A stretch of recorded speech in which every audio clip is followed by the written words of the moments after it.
Ms. Yo Wan Ling.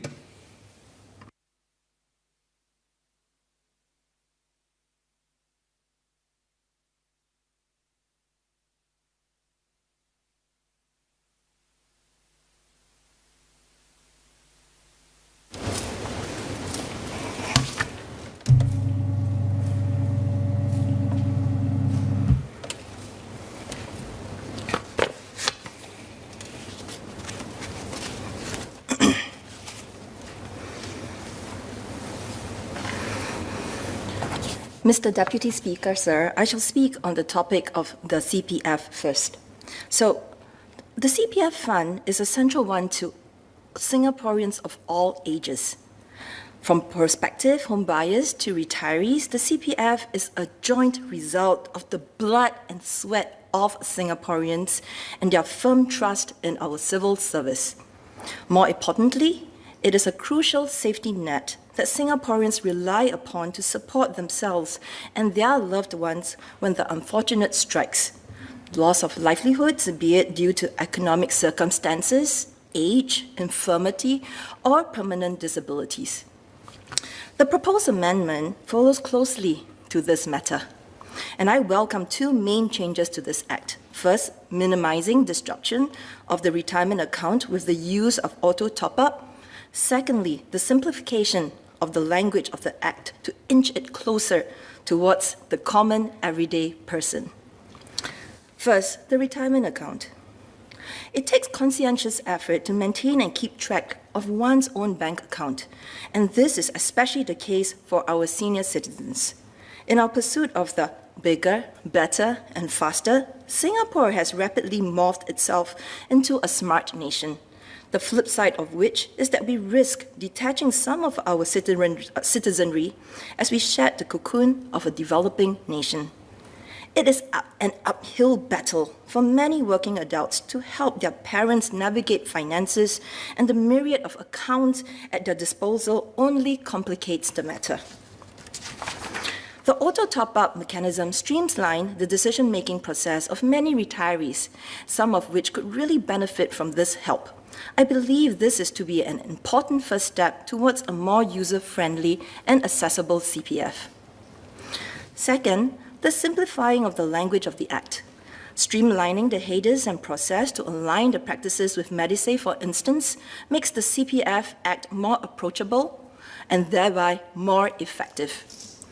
Previously, I have raised the issues of the disconnected, both in terms of digital skills and language for the residents in my constituency. And this step signposts an important direction to make the word of the law the word of our people. In this simplification, however, it is important that we do not lose nuances that protects the same people we have set out to look out for with these changes. As more complicated terms are stripped down, merged, or simplified, we need to be clear that the intention behind certain changes, as they are not simply a matter of semantics, but whole matters of inclusion and exclusion. More specifically, I am concerned with the new definition of significant conditions in inclusion for the purposes of Section 15 and the new Section 15AA. It is explained in the bill that this criterion would be similar to that of the previous language of mental and physical incapacity. I welcome the new lexicon, foremost because it differentiates a disability from one's identity better than the previous set of language. But I can imagine this new definition, to which the minister interprets, might prove to be rather ambiguous until tested by real-life cases. Mr. Deputy Speaker, this isn't a matter of mere semantics. Rather, there are two issues from this change I'm concerned about. First, if any existing beneficiaries would be left out because of the change in wording. On this matter, it would be ideal if the minister can confirm that the new criteria of significant condition is broader and includes those previously counted under incapacity. Second, this shift in language can send a wrong message to those who are excluded from withdrawing from their CPF because they cannot meet the criteria. Previously, not being able to withdraw funds, as outlined in Section 15AA, would simply mean that they cannot prove that their disabilities incapacitated them. This does not discredit or make light of the condition that they do have. We simply mean that this condition, as bad as it is, does not disempower our residents completely. It is a positive message for those who are rejected, one that affirms that they still have some means to fend for themselves. By changing the language to turn this into a matter of significance, someone rejected in their application for withdrawal may be misled to believe that the board, and by extension, the government, thinks that their condition insignificant. In such matters, sensitivity, reason, and flexibility must be applied in the first few cases under this amendment, and the process may be messy. It is my responsibility to raise a word of caution on this matter, and it is with time, I trust that this interpretation will bring about clarity and trust. Mr. Deputy Speaker, in Mandarin, please. 不知道大家是否曾经和爸妈讨论过储蓄这件事？对于许多前辈的居民们，最好的银行叫床底下，最可靠的退休金叫私房钱。相信在座的各位对于现代金融的矛盾都略有感触，但是对银行提款机素不相识的昂哥安迪而言，很多对公积金并没有感到反感、恐慌。这并不是因为公积金比银行系统更容易操作，或比银行可靠。相反的，对许多人民公积金繁琐的程度，值得我们退思不过。对于他们而言，公积金不同之处在于信任。他们相信政府的品德、政府的诚言、政府的一诺千金。中央公积金局沉重的包袱装的何止是钱，更是民众血汗和信任结交而成的结晶。这次的修正案为自动充值机制，为昂哥安迪和许多国人打造更亲民、更方便的公积金。但我们不能固步自封，而是必须加快脚步，让公积金成为推动有尊严、没压力的退休生活的主轴。Mr. Deputy Speaker, in English, in all, this amendment is in line with what I stand for. It brings law to the ground where it matters and makes the law easier to understand. It makes the content of the law more useful to the people it serves to the people it is to serve. With time, I trust that the initial ground messiness will be resolved with sensitivity, caution, and flexibility of ground issues. These concerns notwithstanding, I support this bill. Now on to the RRA. In a country like ours, with no natural resources and hinterland, our source of pride and success has always been our people. In a world where seniors begin to comprise a growing proportion of society as people live longer and healthier lives, the continued success of our country hinges on the ability to leverage on the experience and expertise of our older countrymen and women. This is why the labor movement welcomes the impending changes to the statutory limits for the prescribed minimum retirement and re-employment ages as the government looks to adapt to our changing demographics in accordance to the recommendations by the tripartite work group on older workers. The emerging generation of seniors is perhaps the most well-educated, healthy, and capable of their age group in history. They are a diverse, dynamic group with varying interests and passions. Furthermore, medical and technological advancements of today provide the prospects of a full and enriched life, even as our seniors continue to age. As people live longer, lives must be viewed through a different set of lenses. Indeed, we are now looking at a 100-year life. Instead of the conventional way of thinking about life in 3 phases, education up to your early 20s, working life until the 60s, and then a long retirement, we must now be prepared for a multi-stage life, perhaps a more flexible life structure where the end goal is no longer retirement and stopping of work, but one where time is a resource which is redistributed differently. Therefore, approaching our silver years in life need not be merely confined to the idea of retirement and fading off into career obscurity, but rather as an opportunity to live meaningful and happier mature years as we continue to contribute to society while staying active and healthy. At this juncture, I would like to share an inspiring story of my constituent, Madam Lucy Ho, who is 71 years young. Lucy worked in SIA engineering for 39 years. After her first retirement, she took a security course from the WDA and is now working in the Singapore Cruise Centre as a security officer.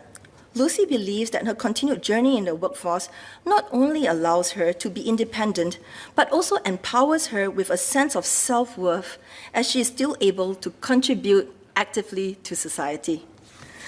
It is for this reason that the RRA Act remains relevant, as these age requirements serve not to determine the retirement age of Singaporeans, but to protect eager workers from being retired earlier without taking away their choice as to when they wish to stop working. If the RRA no longer exists, there's nothing to stop a company from choosing to reimpose or reintroduce an earlier company retirement and re-employment age. Furthermore, the ongoing pandemic has undoubtedly depleted the life savings for some, and the guarantee of employment for our senior employees provides a longer runway to build up this nest egg again. Therefore, the changes to the statutory limits to increase the RRA thus is a welcome move as we look to protect our older Singaporeans who desire to work, as it gives them a greater sense of job security and clarity of their future, while also providing, I would say, businesses the opportunity to continue to tap on a pool of experienced workers. Mr. Deputy Speaker, although these changes to the RA provides greater employment protection for our older workers, I'm concerned that such measures might not necessarily hit the nail on the head. There's no doubt that raising the statutory limits further advocates for senior employment, yet raising the statutory retirement and re-employment age might not be meaningful if senior workers are unfairly displaced even before they reach retirement age. Similarly, raising the retirement ages might not translate to more offers of re-employment.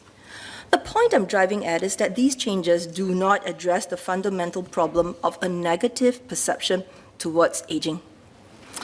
Misperceptions about older workers and persistent ageist attitudes regrettably still exist within our social fabric, as many employers still worry about being stuck with workers who are unable to adapt to remain competitive and become an increasing liability for their business. Yet aging does not always have to be associated with deteriorating health, disempowerment, and dependency. Instead, we can be a society where seniors are empowered, skilled, healthy, and active contributors to society. I recall in the early 2000s, as Singapore was establishing her strength in the biotechnology field, we tapped on the expertise of a cancer researcher, Yoshiaki Ito, who at age 63 was then facing forced retirement from a university in Japan. Professor Ito made the move to Singapore in 2002, and along with him, he brought his laboratory members and became a mentor to many other fine researchers who are now part of Singapore's valuable scientific research community. The experience and know-how of seasoned experts like Professor Ito in the early years were crucial building blocks to allowing Singapore to achieve her status as a regional biotech hub. The successful integration of senior employees would require a shift in mentality in the workplace that requires a partnership between both employers and senior employees. Employers have to be willing to take a leap of faith and utilize the current government schemes to hire and retrain mature workers for the benefit of their companies. Likewise, older employees have to be willing and committed to learning and adapting in an ever-changing workplace. Learning does not cease in our teens or early 20s, and as we have longer lifespans, our society must reconcile with the notion that midlife reskilling and upskilling is not merely a passing phenomenon, but a consistent feature in our 100 years life.